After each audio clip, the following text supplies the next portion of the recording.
Hey guys, good evening. Samahan nyo nga akong kumain ng malagkit. So ayan, todo kain na naman ang person, charis. So inubos ko na nga itong malagkit mga kalamon. So ito na naman nga, kain tayo.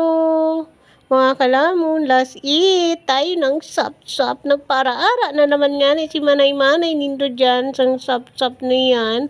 O, diba? Nandito na tayo sa ating ginagawang lumpia. Lumpia nga yan, guys, na giniling at with linagyan ko yan ng malunggay, kalabasa. So, yun nga lang, guys, ang linagay ko dyan, itlog, kalabasa, paminta, toyo ng konti, bawang sibuyas. So, ayan.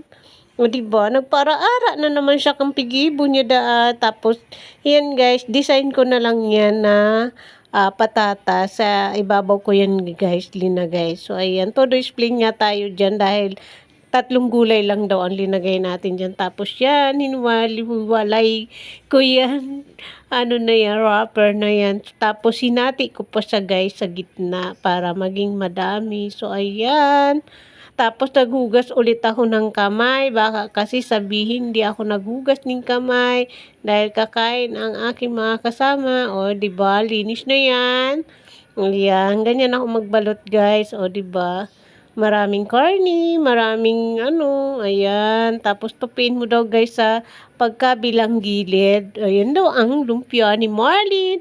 Maraming salamat. Bye-bye mga kalaman at kapatay gutom. Sa next vlog nga tayo magkita-kita. Bye! Magandang gabi. Good evening. Bye!